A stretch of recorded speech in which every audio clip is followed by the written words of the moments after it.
The small nation of Slovenia in Central Europe has captured my curiosity for the better part of the last 4 years. A place with scenery so ethereal, you'd be forgiven for thinking it was AI generated. And what if I told you it's got everything that other popular European destinations have, but for a fraction of the price? Think awe-inspiring natural landscapes, charming cobblestone towns, mouth-watering Michelin-star dining, and even a town guarded by dragons. With points, I fly in comfort from Melbourne to London in Qantas Premium Economy. From there, it's a short hop over to Ljubljana to begin my adventure. On my journey home, I'm treated to a blissful 14-hour leg in Finnair's new A350 Business Class. Travelling to the other side of the world and back cost me less than $1,300. In this video, I'll take you through my journey and how you can do it too using points.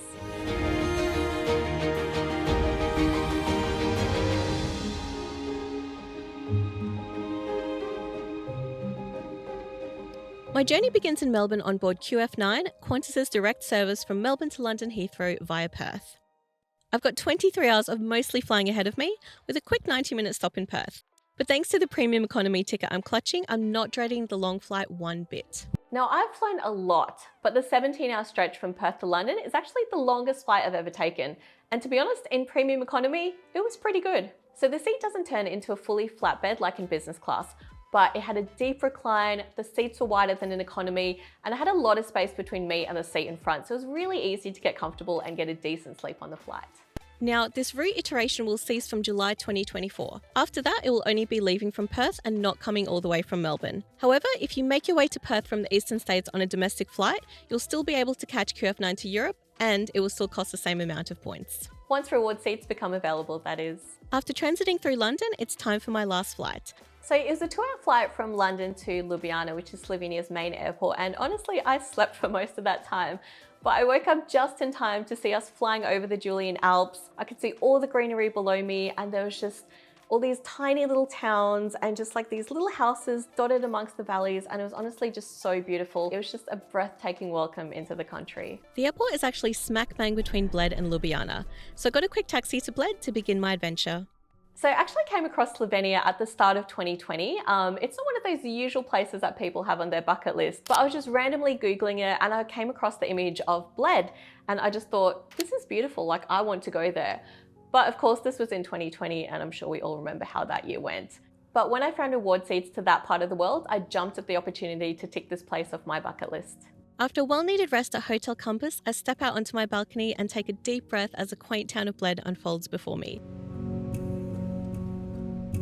So Bled is actually a pretty small town. So there's a lake and everything is sort of built around it. So really quaint, really peaceful, really easy to get around. So just outside of the town of Bled is Vintgar Gorge. So it's a 15-minute bus ride away, but I spent an hour just walking through the gorge and just admiring everything. I was just turning in circles, just trying to get everything in. Like, it's honestly so beautiful. And I think for sure that was one of my highlights of Bled. And this is coming from someone who is not really a nature fiend. What I am a fiend for is dessert. And I was really pleased to find out that the town of Bled is actually famous for a cream cake. So it's this flaky pastry and it has layers of cream in it. You can get it pretty much almost anywhere in Bled and I would highly recommend it. Like, it's honestly just... After 3 nights in Bled, I make my way back to Ljubljana. Set inside a 16th century Renaissance building, the boutique Hotel Heritage is my base for 3 nights. Here, I'm no more than a 10-minute walk away from almost everything on my itinerary. That includes the famous Triple Bridge, Prešeren Square, and the old town at the base of Ljubljana Castle.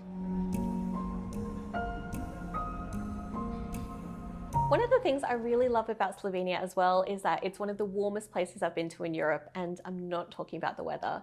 So the people are so friendly, almost every interaction I have there ends with "have a nice day." So Ljubljana is actually known for its vibrant art scene as well. So they have a district there which is dedicated to a lot of street art. There's countless museums and galleries, but one of the things I do decide to check out is the Ljubljana Opera House. So I'm a huge musical fan. I've seen dozens of musicals, but I've never actually been to an opera. So I decided while I was in Ljubljana, now would be a good opportunity to check out the Ljubljana Opera House. So I just finished a performance of The Land of Smiles at the Ljubljana Opera House. This venue is absolutely stunning. And I'm not going to spoil it, but there were a lot of feels. Like, it was amazing. So would highly recommend. Yes, definitely go check out the opera if you have time. When I arrived in Ljubljana, I went on a walking tour and I met a few people there and everyone was raving about the Slovenian dumplings. So I kind of thought, I need to get behind this. Okay, so I'm gonna try this dessert dumpling as well. I mean, I'm used to dumplings being small, but this is like a big dumpling lathered in chocolate. Like, can it really get any better than this? I think it's got like layers of raspberry inside and then more chocolate. Oh my gosh.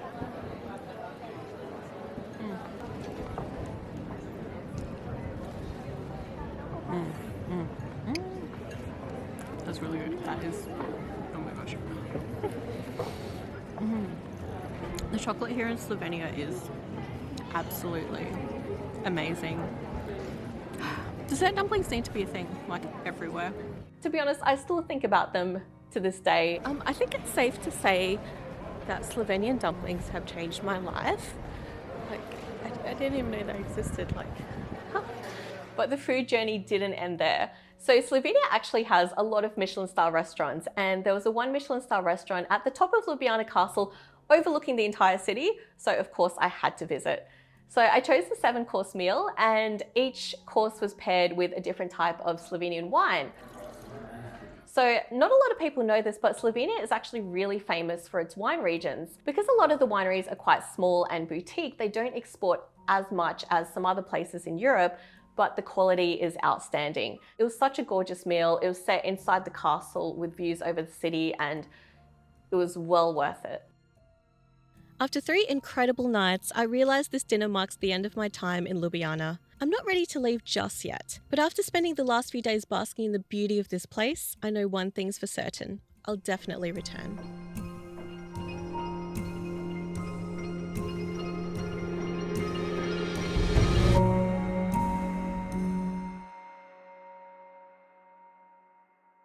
The first leg of my journey home from Ljubljana takes me to Munich via train. When flying out of Europe using points, it pays to be creative with departure cities. Backtracking to London to fly home would see me slugged with the UK's hefty airport departure fees. So instead, I've got a leg in Finnair's fantastic business class to look forward to. The journey from Ljubljana to Munich was 6 hours, and I'd booked a first-class train cabin, and honestly, it was well worth the price. It was only an extra $50 compared to a regular cabin, so for $50 for comfort for 6 hours, I would highly recommend it. I was also right next to the dining cart, so I got first dibs on food. From Munich, it's a short 2-hour flight up to Helsinki to catch my flight to Hong Kong in Finnair's A350 Business Class. My ticket grants me access to Finnair's Business Class lounge, where I grab a midnight snack. But I'm saving my stomach for the full onboard experience. So my Finnair flight actually departed just after midnight, so I was already, a bit tired after a long day. But I boarded my flight and I just had my seat there waiting for me with all my Marimekko amenities, and it was just absolute bliss knowing that I get to fly in luxury for the next 14 hours. So the business class seat on board Finnair's new A350 isn't like any other business class seats. So for starters, there's no recline function. So what you do is you pop up the footrest and that fills the gap between your seat and the really deep footwell, and voila, flatbed in the sky. It was actually really cozy because they gave me a mattress topper, and of course I had my little Marimekko blanket and my Marimekko pillows, and I actually managed to get a solid 8 hours of sleep on the flight, which is pretty good. I'm feeling so refreshed after my leg in business class that I'm completely unfazed during my red-eye economy flight back to Australia. If the availability of reward seats only allows for 1 leg in business class, that's totally fine by me. I'm not gonna not do it. So all up, the total cost of this trip to Europe, with flights in premium cabins and even a first-class train journey, cost just 242,600 Qantas points and $1,286 per person. Personally, I've paid more just for return economy flights to Europe during peak season. If you'd like to experience this itinerary for yourself, check out Point Hacks Travel at the link in the description. Our exclusive deal includes accommodation and a full-day wine tour. And with Slovenia located right next door to Croatia, there's the opportunity to extend your holiday. Prefer to travel elsewhere?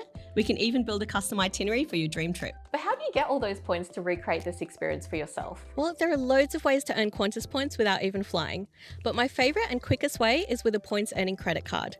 Often these can get you 100k with a bonus offer, plus extra for everyday spending. To get started with your own points earning credit card, check the latest and greatest bonus offers over on our website, pointhacks.com.au. You'll be well on your way to soaking up the splendour of Slovenia in no time.